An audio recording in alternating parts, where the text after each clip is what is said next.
ये दूसरा विषय है कि बाबा बागेश्वर अंधविश्वास फैला रहे हैं कि नहीं फैला रहे हैं, और पुलिस नियमों का सही पालन कर रही है या आपको अलग अलग नियम बता रही है या भीड़ को दूसरे नियम बता रही है, ये अलग विषय है।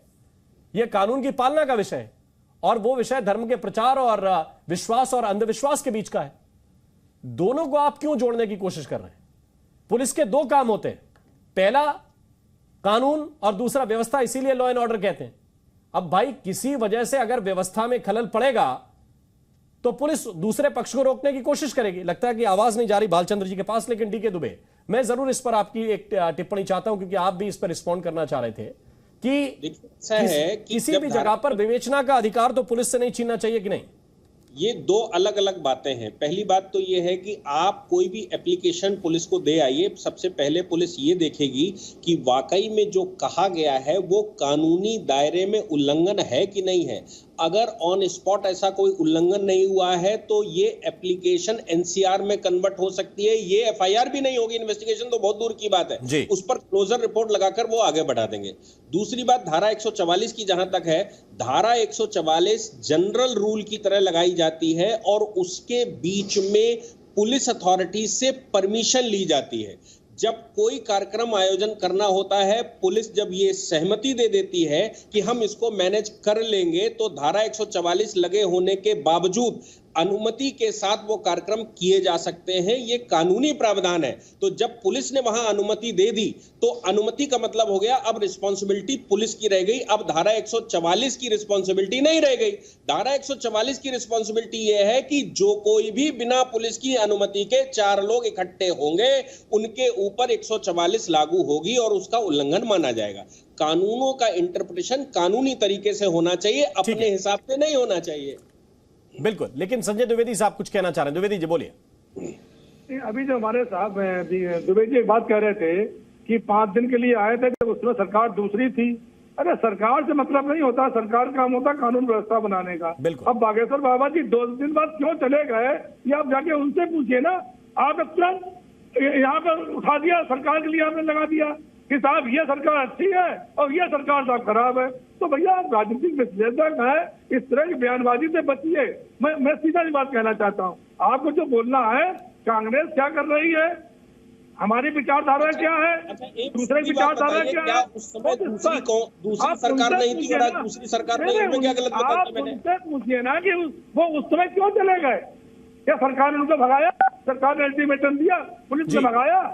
नहीं, ऐसे बयानबाजी से क्लैरिफिकेशन ये है, ये सवाल भी बाबा से पूछा गया था और बाबा बागेश्वर ने कहा था कि मेरा कार्यक्रम पूर्व निर्धारित था और आगे के दिन जो बताए जा रहे हैं वैसा कार्यक्रम नहीं था। मेरा कार्यक्रम समाप्त हो गया था तय दिनों का और उतने दिनों में मैं वापस आया, मैं पहले नहीं भागा था। उन्होंने ये कई इंटरव्यूज में कहा है।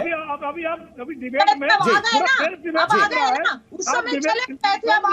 अब स्वागत कीजिए, उस समय चले स्वागत कीजिए। आप गलत चीज है ना ये इस तरह के बयान देने उस समय चले गए तो आ गए ना 2 दिन के लिए। संजय द्विवेदी जी का ये कहना है कि उनकी सरकार का इसमें कोई लेना देना नहीं था, वो आयोजकों और बाबा के बीच की बात थी। जितनी आस्था हमारे अंदर है उतनी आस्था आपके अंदर होती है। जितना हिंदुत्व मेरे अंदर है उतने हिंदुत्व आपके अंदर भी है। जितने राम भक्त हम हैं उतने आप भी होंगे। किसी के कहने से किसी करने से कोई। महाराष्ट्र में कितने साधुओं की हत्याएं हुई थी, उस समय आप कहाँ चले गए थे? आपकी आस्था कहाँ चली गई थी? आपका हिंदुत्व कहाँ चला गया था जिस समय साधु मारे जा रहे थे और आपकी पुलिस वहां पर खड़ी देख रही थी? उत्तर प्रदेश की साधु हत्या हुई, कितने भारतीय जनता पार्टी। आप मुझे सिर्फ बताइए, महाराष्ट्र में ये जो घटनाएं उस समय हो रही थी, पुलिस सामने खड़ी हुई थी, पुलिस के सामने घटनाएं हो रही थी, तब आपकी पार्टी कहाँ थी? तब आपका हिंदुत्व कहाँ था? तब आप हिंदुत्व की परिभाषा बदले हुए थे और आप हिंदुत्व की परिभाषा में ये बता रहे थे मेरा हिंदुत्व तो जनसेवा करना है, मेरा हिंदुत्व तो हिंदू है ही नहीं। आपके नेताओं की डेफिनेशन थी कि मेरा हिंदुत्व तो कुछ और करना है और इनका हिंदुत्व ये धार्मिक है। तब आपका धार्मिक हिंदुत्व कहाँ चला गया था जब जिस समय बालाघाट और इस तरह की घटनाएं हो रही थी? और भाजपा का हिंदुत्व है सरकार तोड़ के बनाने वाला हिंदुत्व, राम मंदिर के नाम पर चंदा वसूलने का हिंदुत्व। उनका हिंदुत्व यह है कि चंदा बटोरे रहो, चंदा बटोरे रहो। आप भाजपा का नाम बताइए, अपना बताइए अपना। आपका मेरा हिंदुत्व है हम मजबूत हिंदुत्व है। कैसा हिंदुत्व? उस समय की परिभाषा आज से 6 महीने पहले की परिभाषा और आज की परिभाषा बदल कैसे गई साहब? उस दिन परिभाषा आप हनुमान चालीसा करने पर देशद्रोह लगा रहे थे, आपको याद है? हनुमान चालीसा किया गया था तो देशद्रोह लगाया था, कैसी हिंदू की परिभाषा थी? ना उस दिन परिभाषा बदल रही है। हम जो कहते हैं तो सैनिक है और डंके की चोट में कहते हैं, डंके की चोट में लड़ते हैं और लड़के जवाब देते हैं। साहब हनुमान चालीसा पर आपने देशद्रोह लगाया था ना, हम टिप्पणी करनी पड़ी थी कि आपने हनुमान चालीसा कहने पर देशद्रोह लगाया था। सुप्रीम कोर्ट ने कहा था देशद्रोह की परिभाषाएं बदलिए, लोग भारत में हनुमान चालीसा भी नहीं होने देंगे, सरकारें इतना अत्याचार करेंगी कि हनुमान चालीसा कराने पर देशद्रोह। आप करके बता दीजिए कौन से कानून के? ठीक है, एक एक करके आप